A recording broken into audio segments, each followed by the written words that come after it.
before we start into AI, I'd like the new viewers to know who Jason Aster is. So Jason, why don't you explain who you are, and then we'll go from there.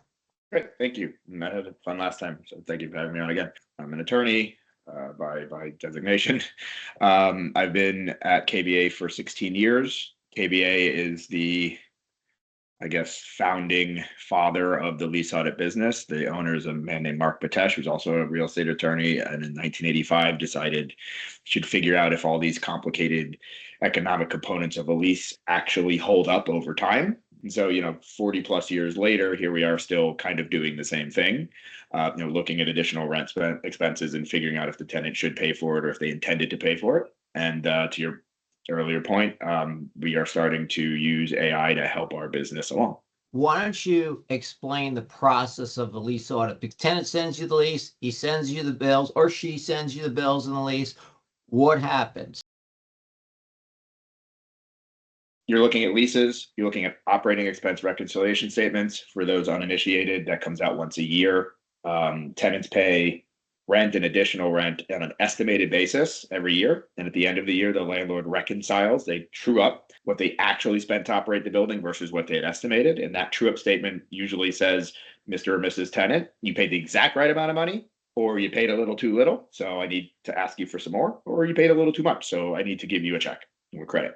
And so our job is to look at those statements as detailed as we can get, look at rent statements, look at taxes, look at utilities, and then read the lease and decide, does the lease control for all of these expenses? And then what does it control? Is the math and methodology correct? So a lease audit should start with a very considered, multifaceted review of the data I just mentioned, and it can turn into a conversation with the landlord, an informal data request, what people call an audit, which is an inspection of the landlord's books and records. Doing an audit is just reviewing GLs and trial balances and invoice samples to get the data. There's not a lot of magic in it, although there is some prescription of how you do it.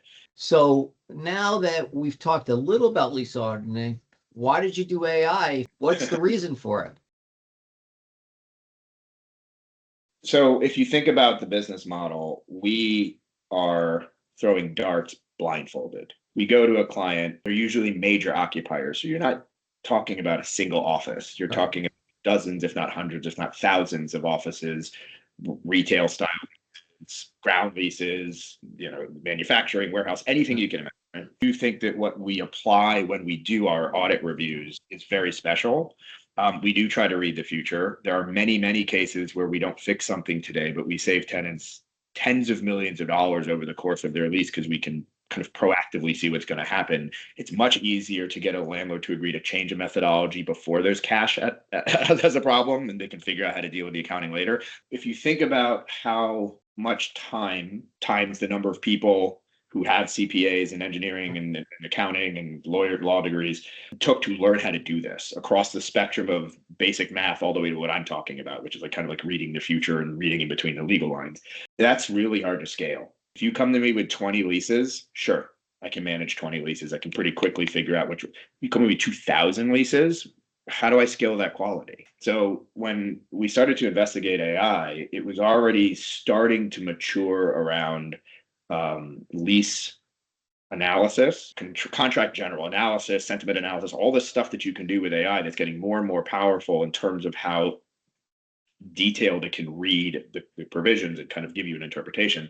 So we looked at that and said, well, that's not a place we're going to play in. We're masters of a section of a lease. So why would I invent something or reinvent something that uses AI to read a lease? Well, I wouldn't, because it exists. So we said, well, what do we not have AI for? And the answer was unstructured landlord billing data. We actually created a tool that ingests billing documents and lease portfolio data, and it makes what's considered in our space a desk audit.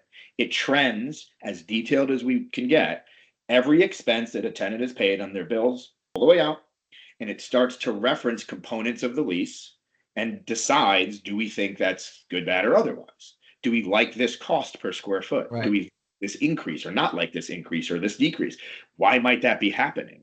So as of today, we're able to go to a tenant and say, well, I don't care how many leases you have. If you have a good organization around capturing your detailed operating expense reconciliation statements and your rent bills and your separately billed other things, give them to me. My tool will organize them, figure out what site they belong to, and create year-over-year trends with some insight so that we know what to give our actual audit staff and what to ignore. So what I'm hearing, it's easy to do 2 or 3 leases that are 100,000 square feet or 300,000 square feet. With the AI now, you could go into like a Subway sandwich across the country that has 1,000 square foot stores or 2,000 square foot stores, which nobody would want to do that type of audit for, because it was so labor intensive that the chances of finding a billing error, now you can do something like that. That's 100% correct. We're no longer daunted by volume. And now today, what you see is I can take a portfolio of 1,000, some of those giant ones that you'd spend a lot of time trying to find some pennies in there. And if you add in the data that we are starting to digest and now it resorts where you should start. Maybe you're starting, maybe not at a Subway, but maybe you're starting at a 17,000 square foot site in a submarket of Cincinnati that no one's ever paid attention to because you see one line item. Right. It's just too expensive. But what it's really doing is it's teeing up the best assets we have, which are auditors who have so much experience, to look at things very quickly and very specifically and extract an answer, as opposed to having to do a lot of research before you even know if you want to go any further.